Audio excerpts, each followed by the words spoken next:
Começamos então a nossa aula, em nome do Pai, e do Filho, e do Espírito Santo. Amém.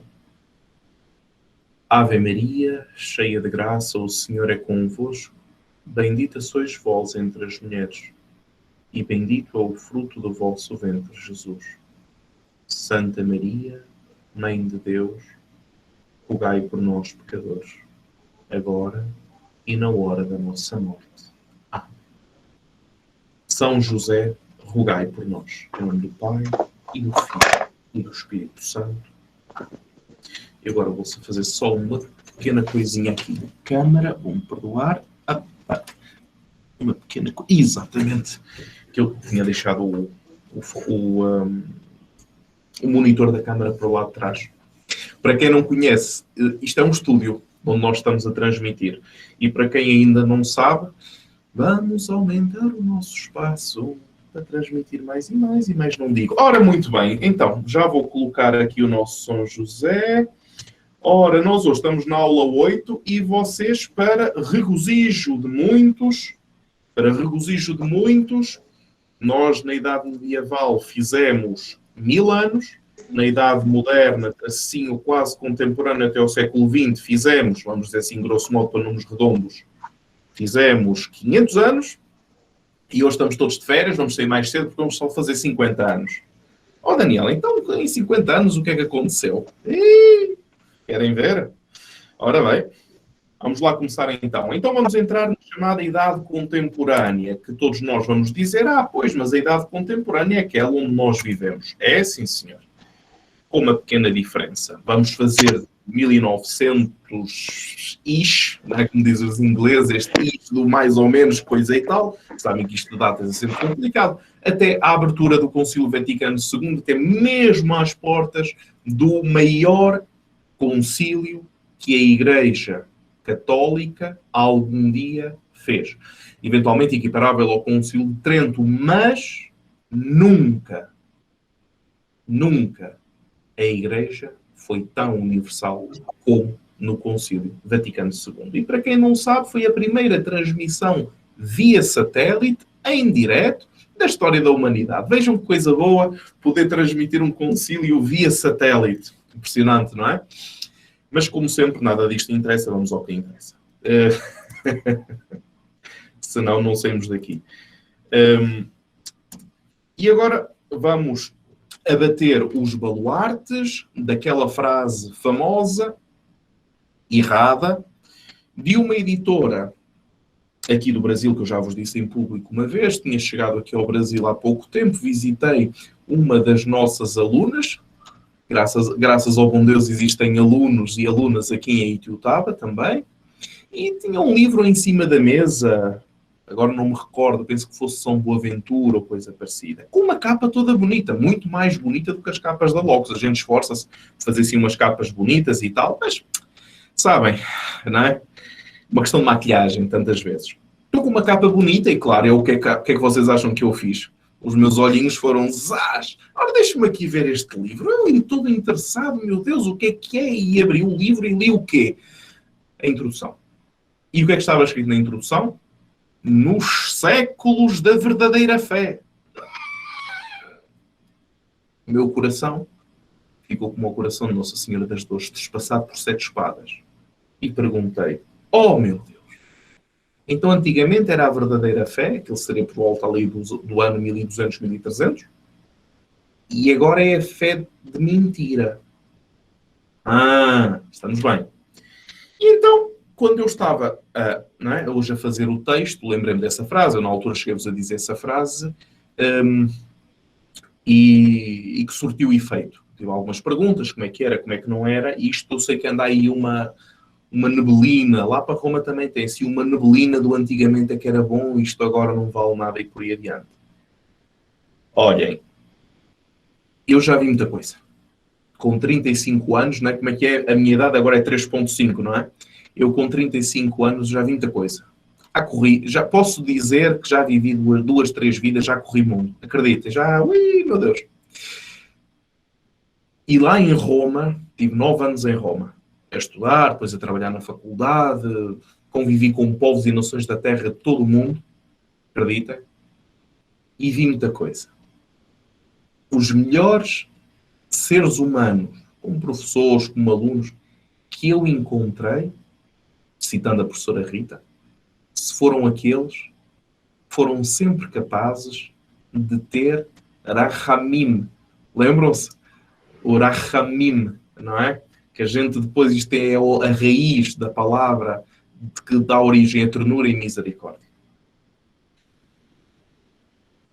As melhores pessoas que eu encontrei e os melhores autores que eu encontrei, estamos a falar, para mim, pessoalmente, génios, pessoas que, autores, meu Deus, que cabeça, que dedicação, uma coisa extraordinária.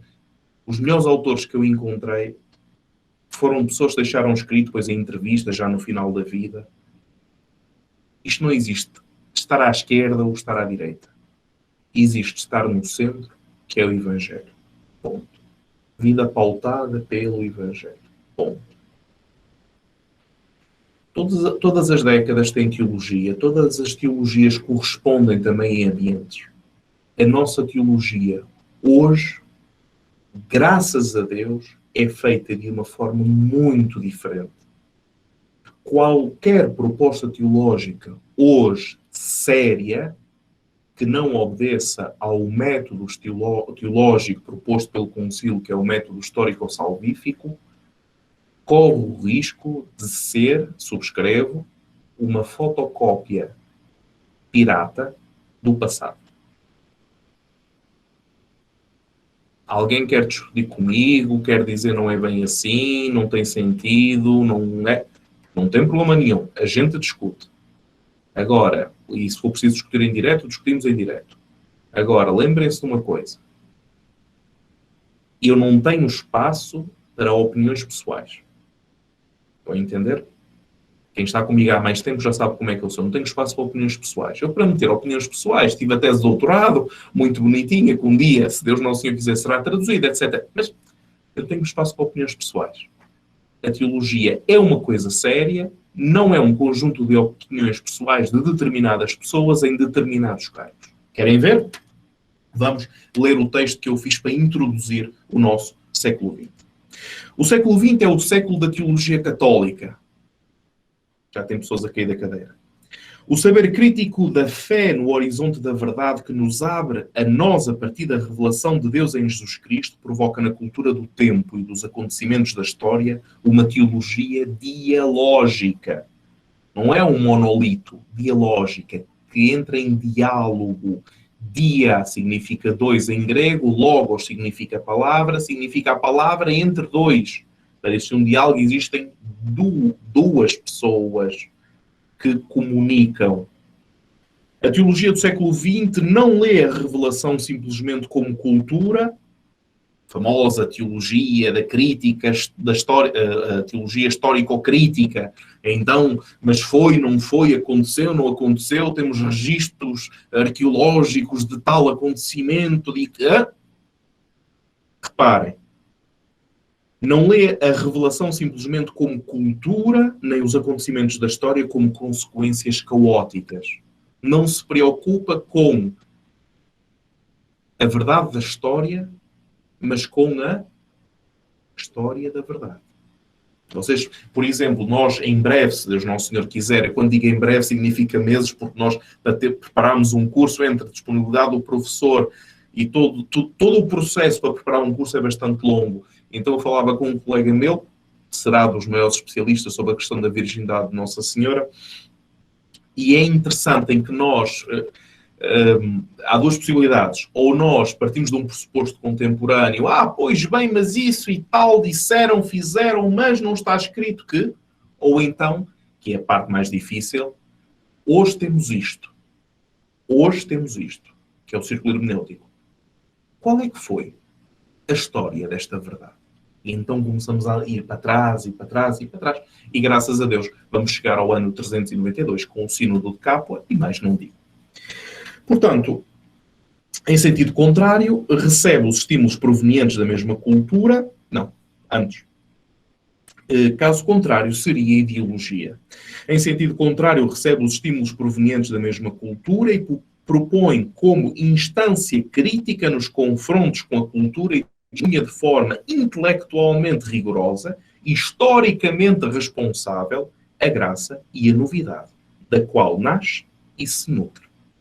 É neste contexto que o século XX conheceu a transformação do teologar sobre São José. Nas primeiras décadas ainda vemos as concepções aristotélico-escolásticas da ciência na teologia católica, que deduzia verdades reveladas, conclusões que eram sustentadas pela Sagrada Escritura e pela tradição. Depois emerge uma josefologia que parte do evento da revelação no seu fazer-se presente hoje, com os problemas reais colocados à experiência viva da Igreja no nosso mundo. Lembra-se da nossa primeira aula? Falamos de paternidade, falamos do hoje, falamos do agora. Mas não procuramos fazer uma josefologia a dizer agora é assim, assim, assado e o passado é mau. Nem fizemos o contrário. O passado é que era mau, isto agora é tudo mau. O passado é que era bom, isto agora é tudo mau. O que é que nós fizemos? Olhamos para a realidade. Lembram-se quando falamos de gráficos, de famílias monoparentais, do mito, mesmo a nível do direito, que os filhos têm que estar com a mãe porque... E os danos que isso tem causado às famílias. Eu sei que há alguns dos alunos que nos estão a ouvir. Isto de famílias nem sempre é fácil. É melhor dizermos assim para sermos honestos. Nunca é fácil. É sempre complicado. São seres humanos com relações de sangue. Portanto, as amizades a gente acende e desliga, porque os amigos são a família que nós escolhemos. A família herda-se por questões de sangue, correto? E depois temos que nos suportar uns aos outros na caridade, como dizia São Paulo. Mas para isso, mais lá para a frente, mesmo no curso, eu já tive a ver algumas, não são novidades, mas alguns pontos basilares, sabem, acerca da questão da família. E alguém me perguntou, sim, Daniel, mas a Sagrada Família aí no meio, como é que é? Também vamos ter uma aula acerca disso. Mas não posso dizer tudo, porque devemos ter um curso da Mariologia do Matrimónio. Este conflito entre as duas formas de fazer josefologia entra em conflito até chegar ao Vaticano II, onde se olhou para a cultura contemporânea com uma visão bonita, histórica e dinâmica da verdade. Lembram-se daquela passagem, o Espírito Santo nos guiará à verdade toda inteira? Uma visão dinâmica da realidade. Como consequência, o teologar clássico sobre São José não oferece a revelação ao homem do nosso tempo. O que eu vos apresentei da Idade Medieval, curiosidades históricas, mas nenhum destes sistemas é bonito, sim senhor, uma visão muito, como eu costumo dizer na brincadeira, muito Pia Jesus de Berlioz. Procurem no Google, se não sabem o que é. Pia Jesus e depois Berlioz. É um compositor. Mas não nos oferece respostas para o tempo de hoje.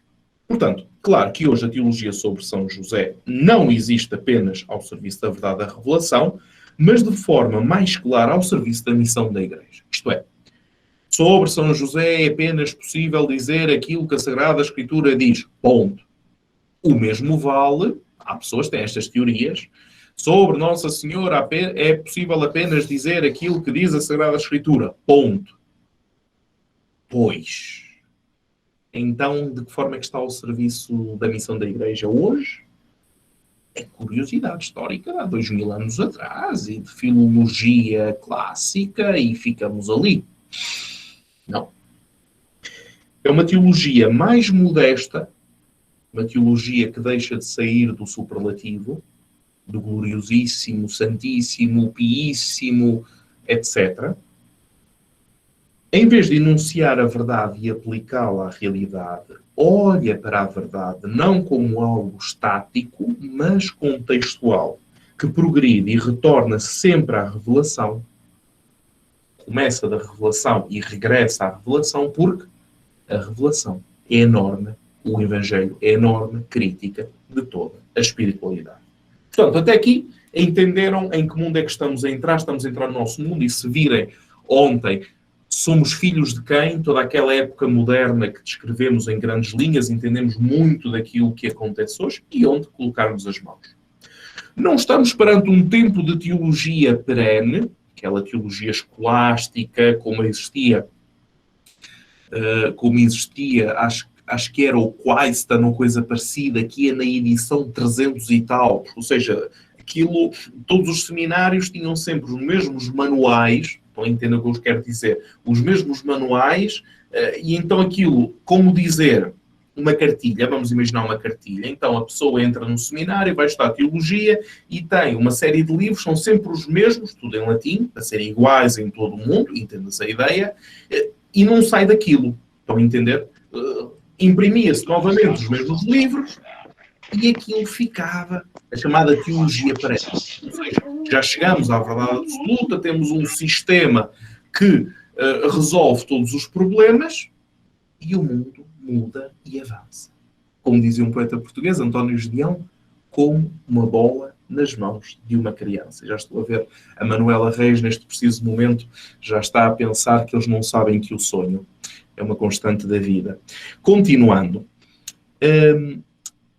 Não estamos perante um tempo de teologia perene, onde apenas se acrescentavam novos elementos a São José, e isso iria constituir o património da josefologia. Pensem que, já do tempo de São Bernardo, que uma nova proclamação dogmática seria como inserir um novo rubi diamante, o que quisermos, na coroa dos privilégios de Maria. Isto chegou às portas do concílio. Um dia falaremos sobre a questão da coroação de imagens, etc. Em sentido contrário, é olhado em contextos sempre novos, com categorias típicas dos vários ambientes do mundo. O São José no Brasil é diferente do São José no Vietnã, o São José na Austrália é diferente do São José no Canadá. Este modo de atuar é tumultuoso. Vamos ser sinceros. É pavoroso. Às vezes parece que dá asneira. É verdade. Mas não é que a patrística fossem violinos com os anjinhos a cantar. Hein? Eu já vos disse que no concílio de Niceia, os monges do deserto lá vieram armados, não foi Niceia, foi Éfeso. Lá vieram lá os padres da igreja armados com varapaus e aquilo partiam as cabeças a quem tinha posições doutrinárias contrárias. Claro que nós só contamos daqueles que eram os ortodoxos que bateram nos hereges. Claro, nós só vamos contar essa parte. Mas existia bastante animosidade até ao sangue. Graças ao bom Deus também, senão. Portanto, este modo de atuar é tumultuoso, até pavoroso, mas de alguma forma tem tido sedimentações frutuosas. Porquê? A verdade, a revelação mostra a sua capacidade de entrar em todas as culturas. E eu digo-vos de coração, eu cheguei a estar no Patriarcado Ecuménico de Constantinopla, atual Istambul, antes da tentativa de golpe de Estado lá da Turquia, etc. Eles agora estão em Londres. Estive lá. Estive não com o Patriarca Ecuménico, que seria o Papa dos Ortodoxos, não estive com ele, estive num mosteiro ortodoxo numa ilha, das Ilhas Príncipes, na margem de Istambul. Eu estive portanto, aquilo é um mosteiro que também é escola teológica, e estive lá uns dias, por causa da questão do doutorado e por aí adiante. De que é que eu me apercebi? A Igreja Católica conseguiu inculturar tão bem em todas as culturas, e eu conheço católicos de todo o mundo, conseguiu inculturar tão bem em todas as culturas que hoje são eles que olham para nós e vêm aprender. Estão a entender? Como é que vocês conseguiram inculturar e sair? Dou-vos um exemplo. Uma Eucaristia, lá no mosteiro ortodoxo. Então a Eucaristia, quando é que é e tal e coisa? É domingo. Muito bem. Então a que horas é que começa? Deve acabar por volta da 1h. Sim, mas a que horas é que começa? Nós começamos a celebrar às 9, mas normalmente acaba por volta da 1. Daniel, católico, lá vai ele, uma igrejazinha muito bonita, cheia de ícones, na iconostasis, quando fizemos Mariologia Oriental, e a iconografia, depois vou-vos mostrar isso tudo. Chego lá e começam a cantar num grego clássico, ainda por cima cantado, o rito de São João Crisóstomo. Estão a entender? Eles celebram o rito de São João Crisóstomo. Pergunta, eles eram todos gregos? Mas os gregos ainda entendem Não. Ou seja, na cabeça deles, o importante é, e nós vivemos assim durante séculos, o importante é a oração, que terá de forma praticamente automática um efeito sobre o ser humano, independentemente, o ex opere operato, independentemente da compreensão do ser humano sobre aquilo que ali está a acontecer. Já falamos sobre isso. Moral da história. Das 9 à 1, o Daniel lá esteve, com um terço na mão. Deu para rezar o rosário todo. Ainda tinha lá uns livrinhos em inglês, que tinha a versão inglesa, em grego e depois em inglês, deu para lá fazer umas leituras. Enquanto eles cantavam, pam, pam, pararam, e depois com os incensos, meu Deus, incenso por todo lado e tal. Ai, Jesus, a enculturação. Depois, a verdade da revelação mostra a sua capacidade de entrar em todas as culturas com sistemas simbólicos diversos através de pessoas que interpretam e modelam a existência. Neste sentido, todas as estradas sobre São José devem convergir onde? Numa única revelação que não pode habitar apenas dentro de uma cultura. Nós não podemos ser fotocópia da teologia de Roma. Bem, se fôssemos, hoje em dia já não era muito mau, porque eu ainda não vos disse, pois não. Mas lá em Roma, as 23 pontifícias, não é que sejam todos italianos. Na minha faculdade, o presidente era indiano, o vice-presidente era italiano e o secretário era não sei de onde. E depois, nas outras todas, quando fazíamos reuniões, é tudo igual, todo mundo. Estão a entender? Por isso é que eu digo, se fosse a teologia de Roma já não era muito mau, porque atualmente é completamente multiforme. Não existe um modo de pensar único, mas colocada como património comum e, como tal, enriquecendo o esposo de Maria com visões tão diversas. Como nós vimos ao longo do nosso percurso, mesmo no Ocidente Latino, não existia uma visão unívoca do saber crítico da fé, como queriam fazer passar algumas correntes da neoescolástica no início do século XX. Antigamente éramos todos direitinhos e iguais e o mundo ia. Já vos fiz ver como, sob São José, diversos com diversas ideias, algumas eventualmente contraditórias. Neste sentido, regressar ao passado, repetir o pensamento do baluarte de São Tomás pode ser sintoma não de conhecimento da tradição, mas de repetição estéril de fórmulas até à exaustão, por medo de se deixar ferir pelas perguntas do homem contemporâneo. Por isso é que eu gosto tanto quando vocês colocam perguntas, quando vocês enviam e-mails, e como eu vos disse, eu construo as aulas tantas vezes a partir de dúvidas que me colocam, de perguntas que me fazem, e lá vão sendo guiadas pelo feedback as aulas. Claro que existem desafios novos a serem superados, como fazer da teologia um instrumento crítico dos problemas da sociedade, concentrando tudo numa predestinação que absolveu o homem da ação no mundo, ou então o torna culpável até ao ponto de não ter retrocesso, pois todo o mal só pode resultar do pecado estrutural da civilização humana. Temos os dois extremos, que depois a Assunta e a Imaculada, quando falarmos sobre isso, vão balançar. Outra das características deste período são a memória curta de uma vida eclesial que ao longo dos séculos sempre se aculturou, sempre valorizou a memória e que hoje parece polarizar-se à volta de mitos de um passado glorioso do qual sombra apenas ruínas ou vestígios nas coleções de museu. Este tipo de leitura esquece que a teologia sobre São José é elaborada de múltiplos influxos e não é ingênua, pois se a cultura ocidental já foi em sintonia com a sensibilidade cristã católica, hoje novas teologias com novas sensibilidades que escutam novas situações. Pensemos no discipulado paterno de José e na Mariologia do matrimónio. Discipulado paterno de São José, isto nunca existiu, e na Mariologia do matrimónio, uma sensibilidade que nos é contemporânea, mas que há um século não poderia subsistir e que hoje faz todo o sentido. Outros desafios é a velocidade com que se aplica a palavra progresso ou regressão às interpretações teológicas sobre o orágo de que a atualidade seja sempre uma forma de progresso. Dá para entender? Nem tanto ao mar, nem tanto à E então, assim sendo, a teologia não tem que se equivaler a tendências nem fossilizar posições, é o discernimento dos espíritos que lê os sinais dos tempos. O serviço que a josefologia oferece à Igreja é aquele de ser crítico, com procedimentos e linguagens técnicas, mas que são corretivos perante a banalização da comunicação e do dado revelado acerca do esposo de Maria.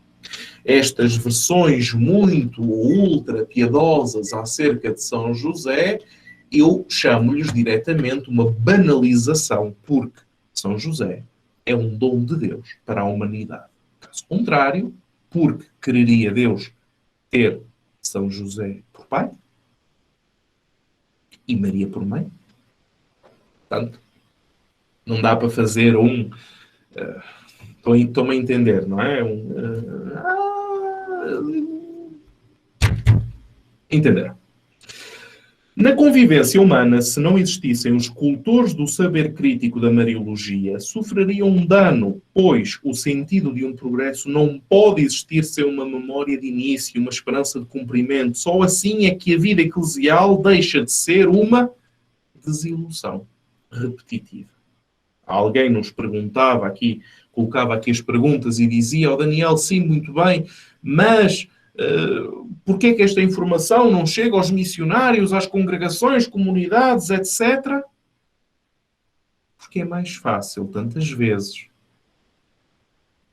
cair nessa desilusão repetitiva. Uma vida paroquial que se resume na missa ao domingo durante 1 hora, se for 1 hora, e resume-se a isso. Vocês sabem o que é que eu estou a falar. Nesta função, certamente é o Espírito Santo que conduz as águas e a instância que recebe e filtra e valoriza os contributos da massa crítica teológica. É o magistério, mas sem todos os membros da Igreja empenhados não existe diálogo, não se alcançam as fontes da vida eclesial e não se oferece uma visão plausível da verdade cristã à humanidade. Como referimos, ao longo do nosso percurso, para realizar esta missão, a josefologia indagou sobre o passado, deixando-se provocar pelas objeções do presente, e agora inicia o seu percurso no século XXI como profecia. Lembremos-nos que a pesquisa nunca começa do zero, já agora, mas é sempre estimulada e educada por aquilo que a encontra quando colocamos as mãos na memória do nosso passado. É curioso notar que a teologia que depois encontramos no Vaticano II vai ser aquela que procurou regressar às origens mais antigas da teologia cristã e conseguiu uma assimilação criativa da patrística e da teologia medieval. Imaginemos nomes sonantes como Henri de Lubac para a teologia medieval ou Jean Danielou para a teologia patrística. É uma lei da vida eclesial. Cada renovação desabrocha ao retornar à tradição, desculpem, não pretendendo ser uma palavra definitiva deste percurso, mas uma etapa que abre um caminho ulterior. Este é o nosso intento na josefologia que agora apresentamos sobre o século XX. E então, neste caminho, alguém me perguntou, sim, mas eu gostava muito mais de São José, de saber como foi, como vai ser, as fontes e tal, para pesquisar. Muito bem. Procurem estúdios josefinos na internet que têm, que eu saiba, a mais atualizada e a maior coleção. Eles também enviam para todo o mundo. Eu tive a ver os preços, são $40 por cada volume, dos Carmelitas. Que eu saiba, é a mais atualizada coleção do mundo sobre São José em todas as perspectivas. É? E depois está em espanhol, o que torna muito mais acessível a nível de linguagem. A devoção tradicional a São José permaneceu viva até às portas do Concílio Vaticano II. Depois do concílio, o que mais caracterizou a nossa época foi o esforço de aprofundamento doutrinal que se traduz através de numerosos estudos exegéticos, históricos e dogmáticos.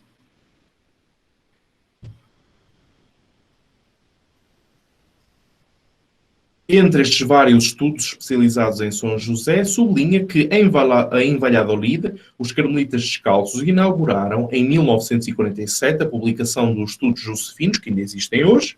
Em 1951 foi fundada a Sociedade Ibero-Americana de Josefologia e, mais tarde, em 1957, um centro de pesquisas. Em Montreal, os padres da Santa Cruz do Oratório de São José abriram um centro de documentação em 1949 e em 1952 publicaram os cadernos de Josefologia desde 1953. Em 1962 foi fundada a Sociedade Norte-Americana de Josefologia. Estes diversos centros conseguiram ter um simpósio internacional em Roma, que é praticamente o volume de referência, em novembro e dezembro de 1970, para marcar o centenário da proclamação de São José como patrono da Igreja. 50 anos depois, temos o ano de São José e temos alocos marilógicos a fazer um curso de 20 dias sobre São José. É o que se pode. O professor não é grande coisa. Vai tentando dar alguma coisa para a caixa. Os trabalhos do simpósio foram marcantes para relançar os estudos sobre São José, a fim de integrar o melhor da produção teológica sobre a missão providencial de São José, onde? No mistério de Cristo e no mistério da Igreja. Não mais um São José em relação a Maria, em relação a Jesus e, eventualmente, uma intercessão lá no alto dos céus, mas um José dentro da história da salvação. Para quem fez o curso de espiritualidade mariana, chegamos a falar sobre a questão da história da salvação. E agora, já estamos dentro, portanto, entre 1900 e 1962, vamos ter Charles de Foucault, que tenho a certeza que alguém já viu isso. Portanto, alguém já viu livros, não é? Sobre Charles de Foucault. Falou sobre São José, falou, lembrem-se, falam sobre São José atrelado a Nossa Senhora. Vamos colocar já as coisas como elas são. Então, este homem prodigioso nasce em Estrasburgo em 1858, foi militar e expulso da Academia de Saint-Cyr por uma vida não condizente. Depois foi novamente reintegrado no exército, foi enviado para o norte da África, mais precisamente para a Algéria, em 1883 demite-se do exército e começou a cartografar Marrocos em locais até então desconhecidos. Regressa à França, conhece o abade Huvenin e em 1866 reencontrou a fé. Nesse mesmo ano parte para a Terra Santa, depois regressa às Gálias e ingressa em vários mosteiros trapistas. Estudou teologia em Roma e foi ordenado sacerdote em 1901. Atraído por uma vida de penitência e solidão, decidiu partir para a África do Norte. Estabeleceu-se no deserto do Sahara, dedicando-se à contemplação e à assistência aos tuaregs, população berbera do Sahara. Morreu em 1916, assassinado por homens de uma seita islâmica. Dos seus vários escritos contam-se alguns sobre Maria, sobretudo de caráter devocional. Recordamos as seguintes palavras: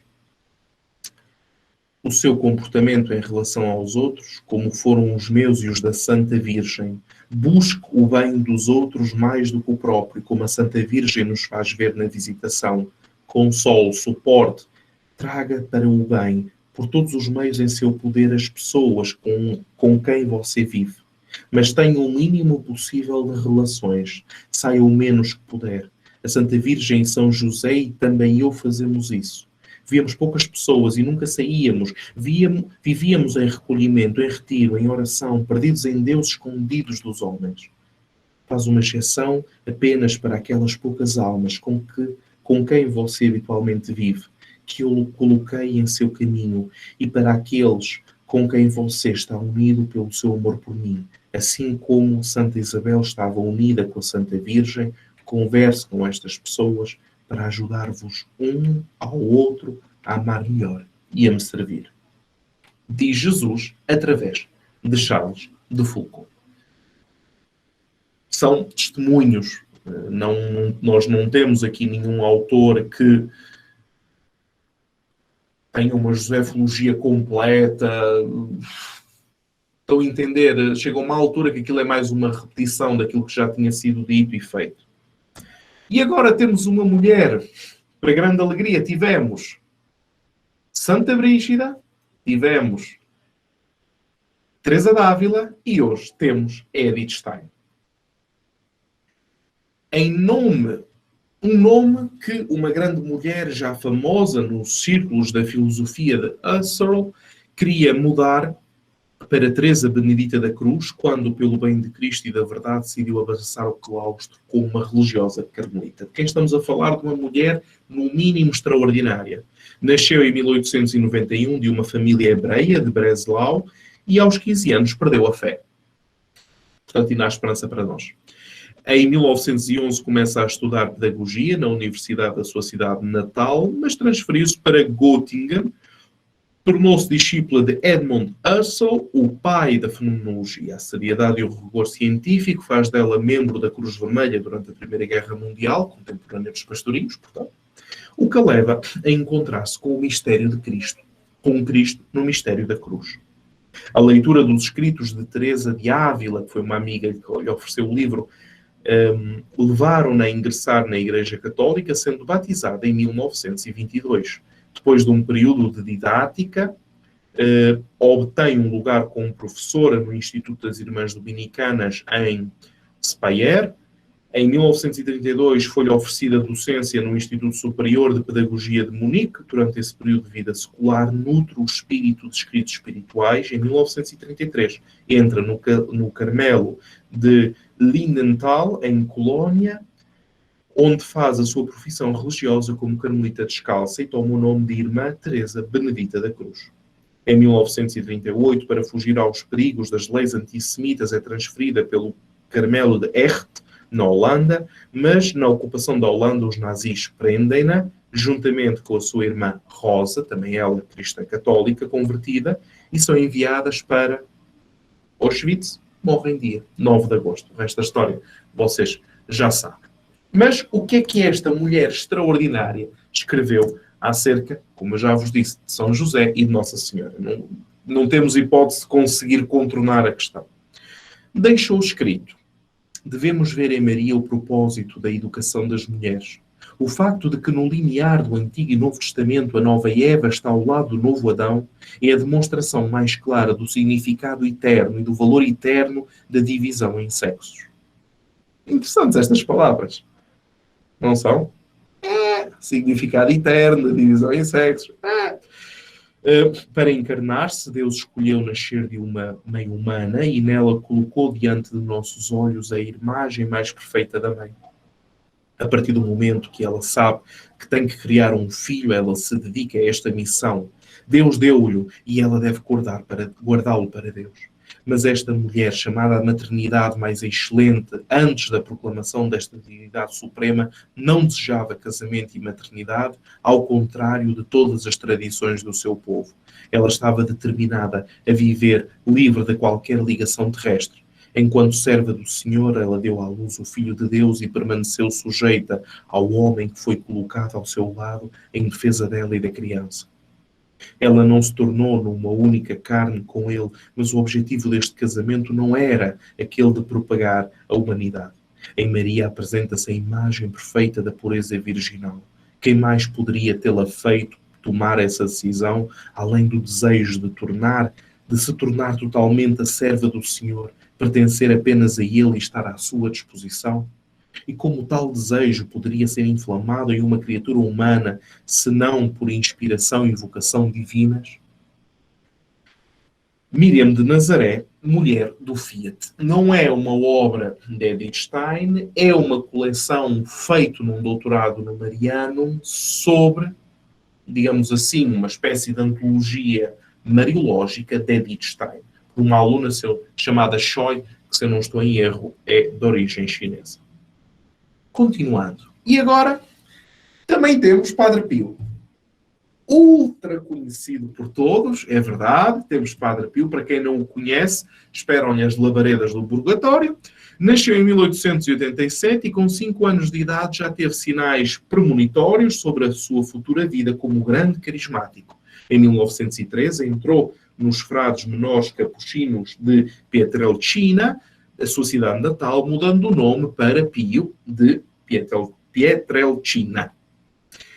Sendo ordenado sacerdote em 1910. Nos anos que se seguiram, explodiu a Primeira Guerra Mundial, foi mobilizado e serviu em Nápoles, penso que a limpar casas de banho, mas mandado embora por motivos de saúde. Depois de uma breve passagem pelo convento de Foggia, em 1916, transferido para San Giovanni Rotondo, onde percorreu a sua vida inteira, hoje universalmente conhecida pela santidade e pelos dons sobrenaturais que Deus lhe concedeu. Foi beatificada em 1999 e canonizada em 2002. Não escreveu teologicamente qualquer coisa de grande relevância, mas os seus escritos testemunham a sua devoção e vida espiritual. Nesse sentido, escreveu: você está bem ciente de que no nascimento de Nosso Senhor os pastores ouviram as canções angelicais e divinas dos espíritos celestiais. As Escrituras dizem isso, mas não diz que a Virgem, sua mãe, São José, que eram os mais próximos da criança, ouviram a voz dos anjos, ouviram aqueles esplendores milagrosos. Na verdade, pelo contrário, em vez de ouvir os anjinhos a cantar, ouviram a criança a chorar. E eles viram alguma luz oferecida por uma lâmpada vil, os olhos desta criança todos banhados em lágrima, tremendo de frio.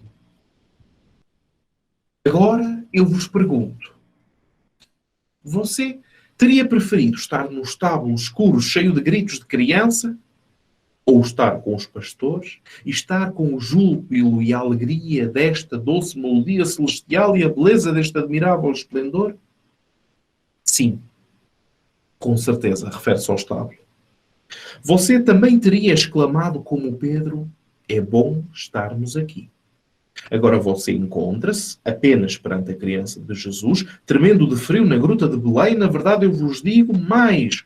Você não está no Tabor com São Pedro, mas no Calvário, com as Marias, onde você não vê nada além de morte, pregos, espinhos, impotência, escuridão extraordinária, abandonos e desilusões. Por isso peço-lhe para que ame o berço da criança de Belém, para amar o Calvário de Deus crucificado na escuridão, estar com Ele e ter a certeza de que Jesus está no meio de seus corações mais do que você possa acreditar e imaginar. Filhinhas, a abjeção em latim é chamada de humildade e humildade-abjeção. Portanto, quando a Santíssima Virgem Maria diz no Magnificat, porque olhou para a humildade da sua serva, ela quer dizer, porque olhou para a minha abjeção e covardia. São José Maria Escrivá, outro dos campeões da primeira metade do século XX, ainda que eles depois morrem depois do concílio, mas entenda-se. José Maria Escrivá, de Balaguer, nasceu em Barbastro, Espanha, em 1902. Ele recebeu ordenação sacerdotal em 1925 e em 1928 fundou a Opus Dei, seguindo uma inspiração divina que o moveu a propagar a vocação universal à santidade, insistindo a viver a plenitude da vida cristã no exercício do trabalho profissional e no cumprimento de seus deveres familiares e sociais. Ele morreu em Roma em 1975, em fama de santidade, foi beatificado em 17 de maio de 1992 e canonizado em 6 de outubro de 2002. Foi peregrino nos principais santuários marianos do mundo, de Guadalupe, a Sidon, de Lourdes a Pilar, de Fátima a Lourdes, de Loreto a Pompeia. Ele praticou com grande amor a oração do Santo Rosário, cuja devoção se espalhou em todos os meios. O seu pensamento mariológico e de consequência sobre São José estão profundamente inseridos na tradição católica, onde cada gesto de José é sempre cheio de significado. Assim nos deixa o escrito. Meu amiguinho, você pode lidar com isso sozinho agora. Acompanhe José e Maria Santíssima com alegria e ouvirás as tradições da casa de David. Você vai ouvir sobre Isabel e Zacarias. Você será retido pela ternura do amor mais puro de José e o seu coração baterá alto todas as vezes que a criança que nasce em Belém for nomeada. Um decreto de César Augusto foi promulgado ordenando o censo de todo o império. Então todo mundo tem que ir para o país de origem da sua linhagem. José, que é da casa e família de David, vai com a Virgem Maria de Nazaré para a cidade chamada de Belém, na Judeia. E em Belém Nosso Deus nasce, Jesus Cristo. Não há lugar na pousada, ele nasce num estábulo e a sua mãe o envolve em faixas e o aconchega na manjedoura. Frio, pobreza. Eu me coloco ao serviço de José. Como José é bom. Ele me trata como um filho e perdoa-me se eu segurar a criança nos meus braços e ficar por horas para lhe dizer coisas doces e ardentes. Eu o beijo também, eu o embalo e canto para ele, eu o chamo de rei, amor, meu Deus, meu único, meu tudo. Uma criança é linda. E como é curta esta dezena. Portanto, dezena do Rosário. O que é que nós podemos concluir? A josefologia não pode ser diferente do sentir da teologia no próprio tempo, seja nas virtudes que nos defeitos. Por isto, é que nos tratados de josefologia antes do Concílio Vaticano II, nós vemos tal como nos séculos precedentes o influxo da sensibilidade da época, sublinhando assim com a continuidade com o passado, mas também o estranhar manualístico à cultura e aos fermentos religiosos da época. Contudo, uma mudança de época não nasce de forma improvisa, pois os movimentos de renovação já faziam sentir a sua voz.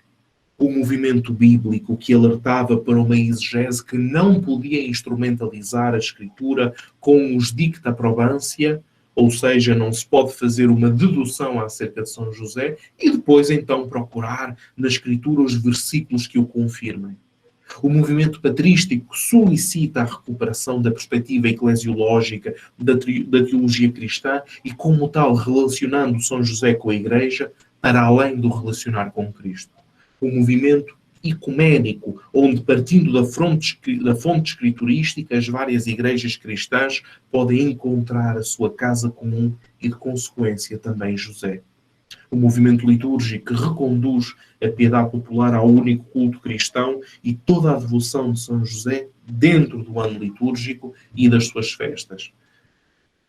E mais, e para terminar, portanto, o empenho crítico emergente não é uma lavagem mental, mas de abertura às grandes linhas de desenvolvimento, colocando a josefologia num caminho que se possa desenvolver.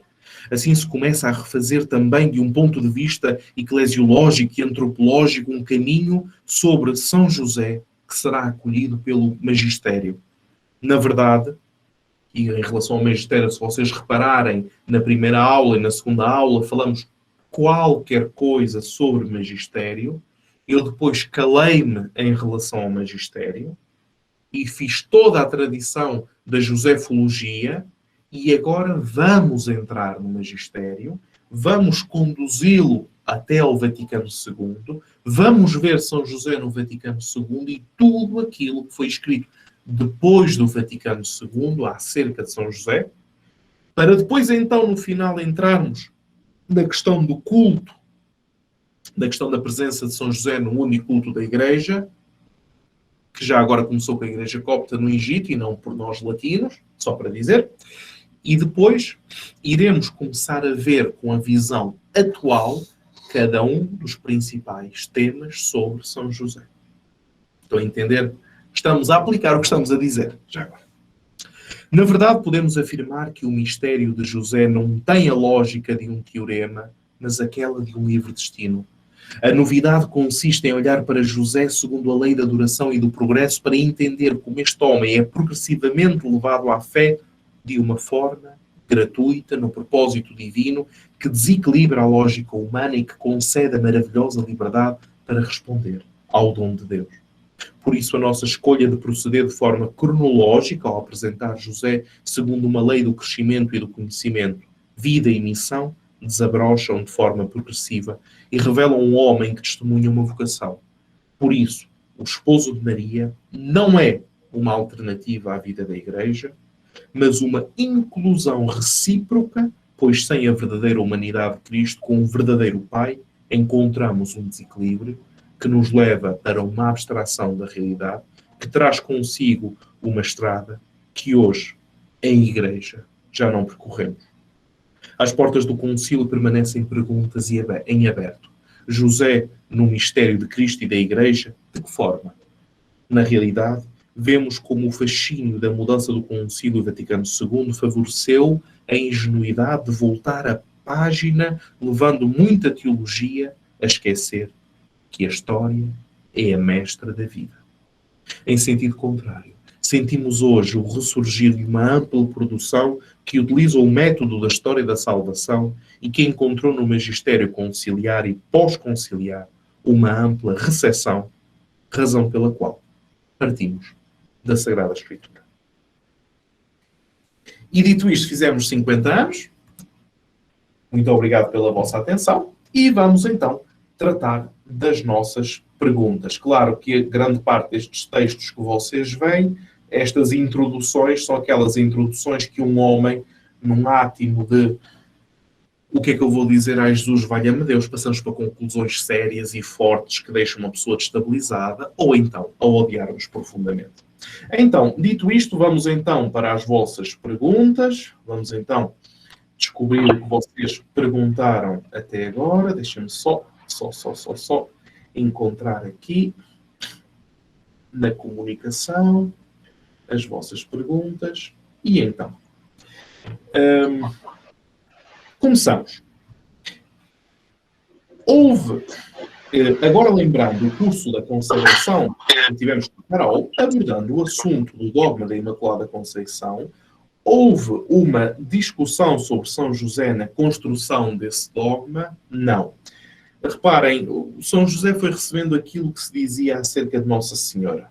Ora, recebendo isso, de alguma forma, o que é que nós temos?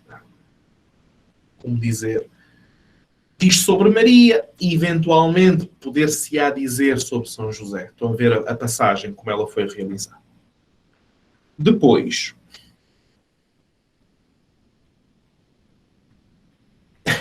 Santa Teresa d'Ávila perdeu a fé aos 15 anos. Não, foi a Edith Stein. Não me digam que eu enganei-me no título lá em cima. Enganei-me, não me enganei. Eu agora vou ver o que é que eu coloquei aqui de perder a fé aos 15 anos. Edith Stein, que era hebreia, perdeu a fé hebraica já agora, porque ela é de família hebraica, não é? Agora deixem cá ver. Edith Stein perdeu a fé aos 15. Exatamente, foi a Edith Stein, não foi a Teresa d'Ávila que perdeu a fé aos 15 anos. Ainda bem que não me enganei, ao menos desta vez. Depois, que mais perguntaram?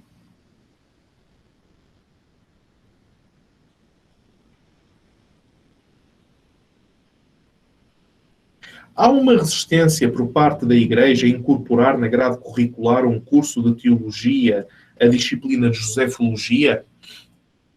Olhem, isto funciona assim, e agora vocês vão se assustar. O normal da teologia são 2 anos de filosofia e 3 anos de teologia. Nos 3 anos de teologia, nós já rezamos a Deus Nosso Senhor para que as faculdades se lembrem de colocar Mariologia. Se não colocarem Mariologia, não vão entender Josefologia. Se é verdade, eu quando estava em Roma havia uma imensa discussão acerca disso, que a Mariologia está a ser retirada, colocada de lado nas faculdades de teologia, porque não há mariólogos. Se não há mariólogos, também sobre São José.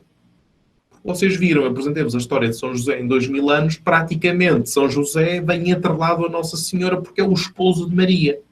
Estão a entender? A importância de São José até o século XX é ser esposo de Maria, como a importância de Maria até o século XX foi ser mãe de Deus. Pois é que já temos discipulado, o sim da fé, etc, etc. Estão a entender? Portanto, para alterar isto, convidem mariólogos a ensinar. Depois,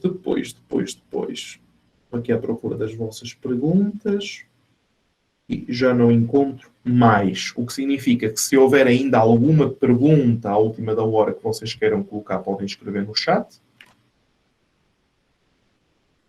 Não tem mais nenhuma pergunta, muito bem, vamos a terminar dentro da hora, olha que bom. Vamos aos recados então.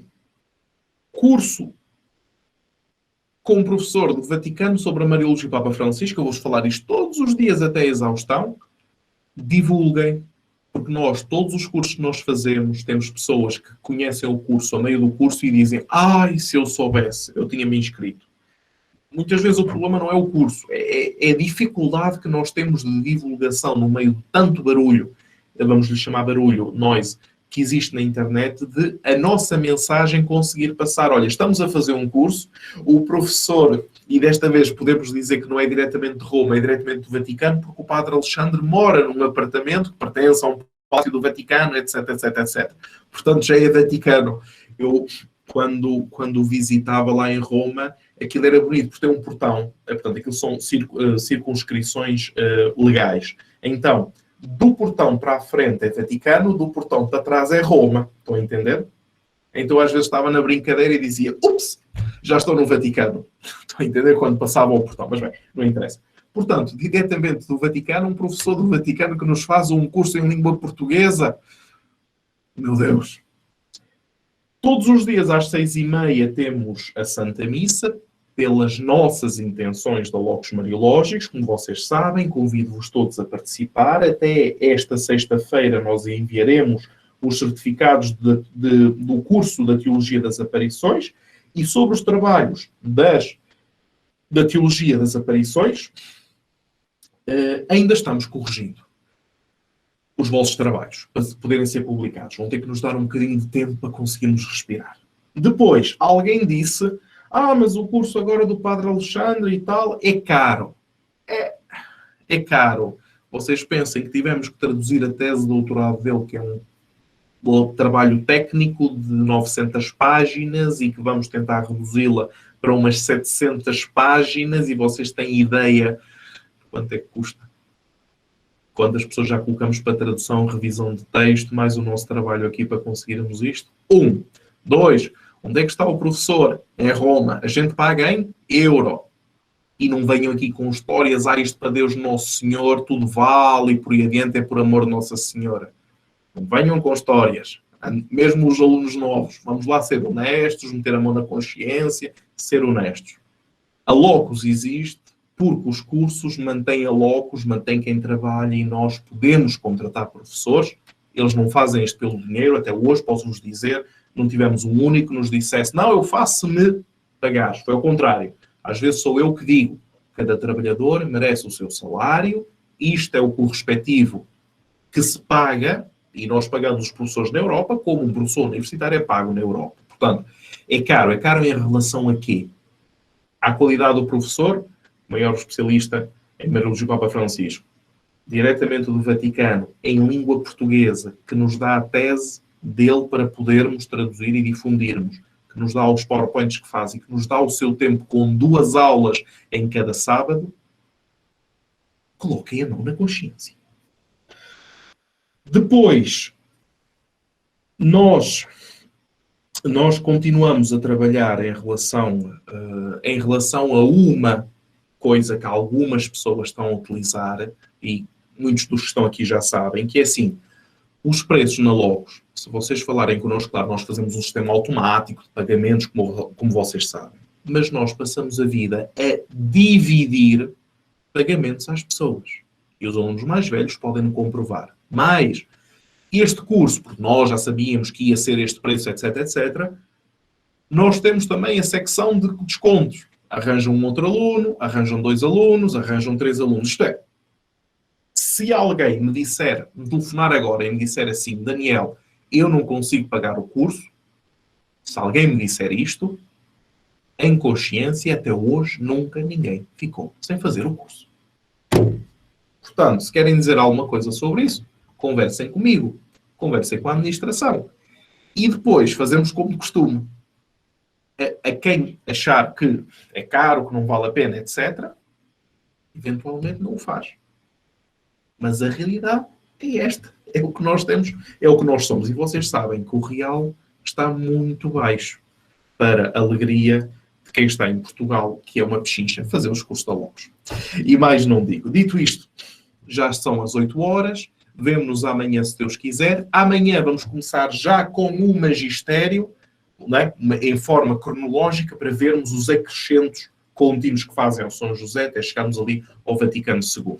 Dito isto, até amanhã, se Deus quiser. Obrigado.